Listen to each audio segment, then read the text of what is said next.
Après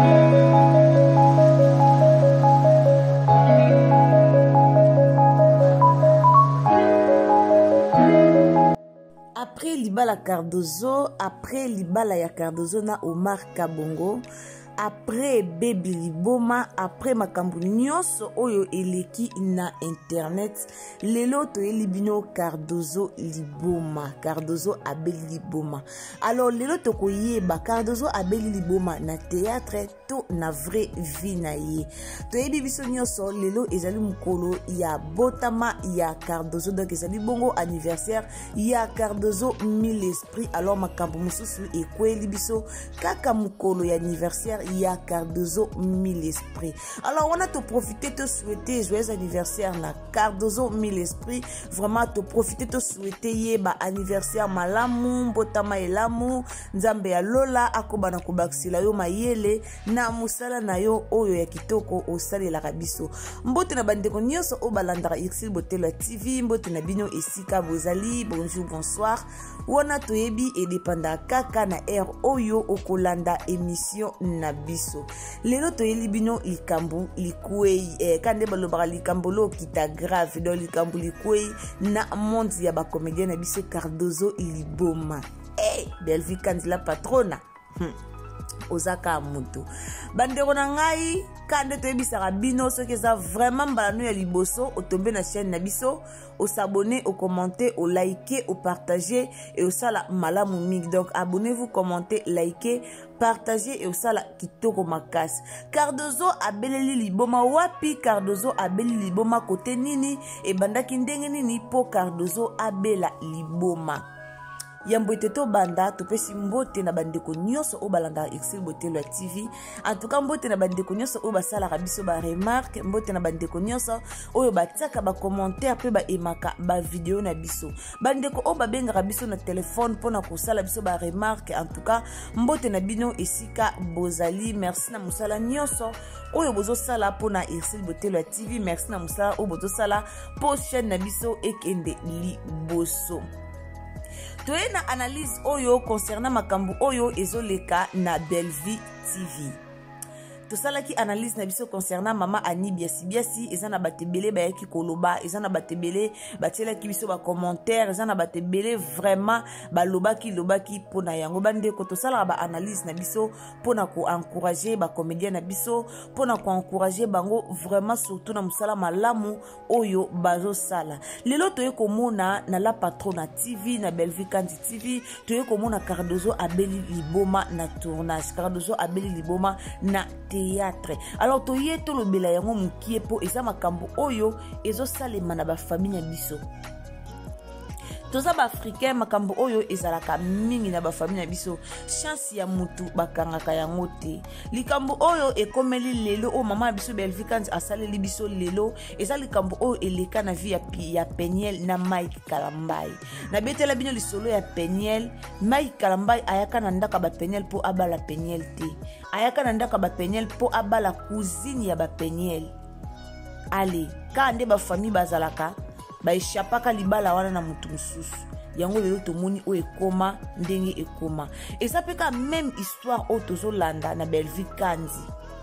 Tozolanda même histoire na Belvi Kandi. Soki totali papa na biso Chinedu wana ayaki po abala Belvi. Ayaki po abala Cardozo te. Ayaki po abala Belvi. Mais Leya Ndaya na Serge Mwembo basalike mutu wana abala Belvi te, abala Cardozo. Abala Cardozo pourquoi? Po Cardozo aza mwana na bango, po Belvi Kandi azalaki mwana na bango te. Balingaki lipamboli wana ekende pa mwana na bango, balingaki te lipamboli wana ekende epa ya mutu mususu. Yango bomoni o ezokomela Cardozo lelo na ndako libala na ye ezake ba parents na ye moko, ba parents na ye bango moko nde balingaki eloko wana ekomela mwana bango. Omoni lipamboli ya mutu ba eshapaka ngote, lipamboli ya mutu bakangaka ngote, lipamboli nzambe soka kotisi mutu mobo na ndako po ya kopambola bino aye kokota mutu moko ya kopambola na kanali ya mutu mususu. Alors lipamboli bakangaka yango te, lipamboli ya mutu basiraka yango te. Eloko nini o ezoleka na théâtre wana eza ndenge nini? Leya Ndaya avandaka na mobali na ye Serge Mwembo babota na ye bana Cardozo mukanya ka ndenge ezalaka. Siko Leya abokolaka mwana ya ndeko na ye ya mobali. Mwana ya ndeko na ye ya mobali oyo ezali bongo Belle-Vie Kandi. Bavandaka na bango pe bien, bavandaka me balingaka Belle-Vie te. Car ndezalaka mwana babokola na passe bandeko nanga na yaka na chaîne yanga na pesa bino ba conseil na chaîne au toujours ata obokola mwana mbanda ya zana e bien po lobi oyebite elo nini ekomela yo oyebi même pas mutu nini oya kopambola yo kopambwa mana vie ezalaka te ka mwana oyo boti propre ezalaka te bandeko no propre nde bapambola loto mona batu mususu zanga mbongo mezana batu musu ba pambola batu lelo to mona ezaka kozana na mbongo te zanga mbongo zana batu soigner relation na batu nyonso po oyebi lobi na ote bozo mona bana o ba néglige mingi na vie baza ba o ba pambwa maka baba o ba lukaka lelo pambwa milobi kuna ba o ayo ba kiti ezala bongo.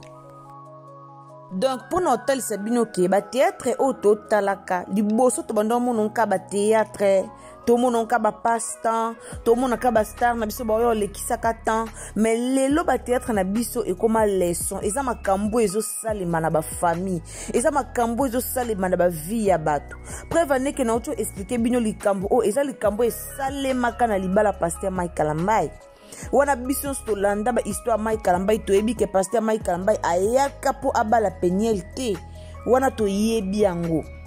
Donc eza makambo o esalemaka yango lelo to yekomona ngo na Belle-Vie TV do Belle-Vie azaki mona moye laka o fale kutunde yende abala mobali wana do libala wana ezalaki ya ye libala wana ezalaki ya Cardozo te mais famille ya Cardozo baluka ba échapper famille ya Cardozo baluka ki bazwa mobali bana ba swaper mobali wana ba pesa na mwana bango mais lelo tala mwana bango ana bonheur te na libala e ya makambo ezoleka eza makambo ezosalema na ba famille eza makambo ezosalema na ba vie réelle makambo to omona na ba théâtre na biso eza makambo ezosalema. Cardozo aza victime ya mutu ebouge aza victime ya liboma oyo il fallait payer abelango aza victime emsu mobali wana ayaki na ndenga mabe et pas Belle-Vie Kandi emsu mobali wana ayaki na ndenga malamu mais comme bango ba swaper libala nde to moni o ekomeli Cardozo na ndaka libala. En tout cas, merci na Belle-Vie Kandi. Merci na équipe mobimba. Ba théâtre boende to linga. Ba osaba blona ba malamu o to mona ezoko ekak. Bazoko incarner. To mona ba tonso ba lekana bazoko incarner ba rôle na bango. Bota Cardozo ndenga zo jouer rôle o. Do soka mol mobali na ye asala ngo lokwa moni mutu mobile lokwa moni ndoki. Lokwa moni mutu mo bazana conscience te ba blo moi bongo. Donc tozo landango toujours landa le monde toujours landa na Belle-Vie TV soki nan olandi yango tekende ko s'abonner na Belle-Vie TV okolanda ngo nyonso ba de bandelti suka okolanda yango le monde toujours landa ngo toujours consommer ngo yango bomoni exibotelo TV aye liboso na bino pona kosela bino analyse oyo kotala ndenge makambu ezokende donc pona koyebisa bino ke après Baby Liboma après Cardozo libala na bango na Omar Kabongo toye kokoya lisusu na Cardozo Liboma libala ya Omar Kabongo na Cardozo bate belé jusqu'à présent ba misuba loba eza solo jusqu'à présent bate misuba loba ka ezaki théâtre mais na ya déjà ko confirmer bino ke ezaki théâtre o ekoleke pas dose na ibsaka bino soki ozuta ya otala yango te soit soki ozo luka ozo yebate otala yango wapi kende na Cardozo mille esprit okomona ekoleka kuna na chaîne wana ya Cardozo alors bate bele ba bande ko tungisa biso ka ba appel ti lelo to sala ku be mission to poster mais jusqu'à présent et na bateau ba tungisa biso ka na ba appel jusqu'à présent et na bateau ti lelo ba benga biso kaka pona oyebisa biso pona otuna biso est-ce que likambango eza solo est-ce que likambango eza lukuta est-ce que likambango esito yebisa kibino ke likambu ya Cardozo na Omar Kabongo eza ya lukuta eza ya solo te bientôt là chez Exibotelo TV tozoya ko yela bino interview ya Omar Kabongo ye moko ako expliquer na ba fan na ye eza nini pona vidéo wana to yela bino Cardozo boyoka ki o Cardozo lobaki alors to ko yela bino sko tonton o ye moko do Omar Kabongo ye moko akoya liboso na bino ye moko ako se présenter na ba TV na bino na bandako na bino pona koyebisa bino eloko nini oyo elekaki entre ye na Cardozo pour que ba fani na nyonso batika kozala na confusion pour que ba fani na nyonso batika ko confondre makambo ndenge bazo confondre makambo. Alors lelo toyelaki bino analyse oyo en tout cas théâtre oyo ezoleka na Bellevue TV. Félicitations la patrona na musala malamu oyo ozosalela biso kande babua kakabano bachola kabano babua kakabango ndelo bikuna bakoma abatu na vie. Lelo Bellevue ba obokola ye pale ya ndaya lelo aza maltraité na ndako ande kwa moya papa na ye aza maltraité na ndako ande kwa papa na ye moko na ndako ya docteur bakalo kwa na ndako ya papa na ye aza maltraité mais lobi na ye toyebite. Donc na vie il ne faut jamais ya koluka ko maltraiter abatu po ba lobi na biso na ba vie toyebaka te. Oza mwana mbanda na ndako bokola ye oza mwana ndeko na ndako bokola ye po oye komelo lobi oyeba ngote oye yela olobi oyeba ngote okoyeba ngote toluka ka te koluka ko bebisaka oza mwana moko boye na ndako zo bokola olingyo bando maltraiter poisie ya yote ndeko nanga bongisa mwana nyonso muto sungo na vie ozalaka mwana oyo boti te to mona babiloko ebele salema na ba famille mwana kutu oyo boti aosunga ote apesi yo mukongo mais mwana oyo boti te mwana oyo benga mwana ndeko nanga mwana oyo zo benga mwana ya mwasi nanga mwana ya mobali nanga yenda sungi yo na vie to mona babiloko wana to mona babiloko wana yango ba histoire to mona ka lona ba théâtre na biso akalezaka ka omona ka bato mo be bazo yemba bazo bina ba théâtre mo buzoba mais lelo penza ba théâtre lelo monde lelo koma ba théâtre mo éducatif de bazo ko éduquer masse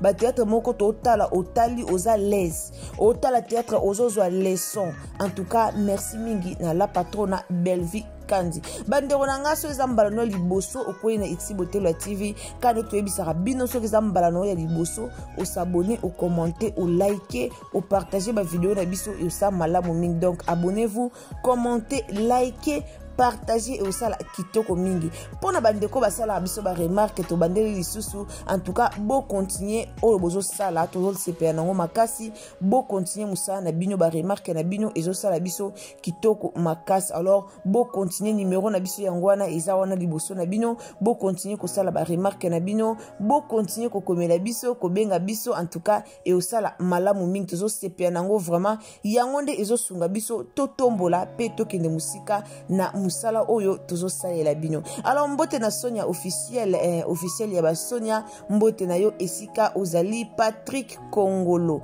bambote na yo esika ozali Blaise Kaseba bambote na yo depuis États-Unis Blaise Kaseba bambote na yo esika ozali Francine Mata depuis France mwana France ya tongo bambote na yo esika ozali. En tout cas bandeko nanga soko lingaka dozo soki olingaka dozo soki olingaka Bellevue 15 donc soki olingaka dozo soki ozawana ozo consommer film o ya le monde et pas ya Bellevue 15. En tout cas kozanga te kotika liloba na se wana pona Cardozo kozanga te ko commenter pona Cardozo mille esprit. En tout cas azo jouer kitoko makasi koma liloba pona Bellevue koma liloba Cardozo mille esprit et osala malamu mingi. Wana tokutani bongo à la prochaine occasion. Donc to kende to consommer film wana na Bella TV to consommer yango ce qui vraiment oza fan ya Cardozo. En tout cas kende consommer film wana eza vraiment kitoko makasi do bazola kisabatu kaka totika bilula lula bazola kisabatu kaka eloko ya yote eza ya yote. Donc ya yote botiela nga ba j'aime kuna bo s'abonner bo commenter bo liker et ça malamu mingi. Bisous, bye.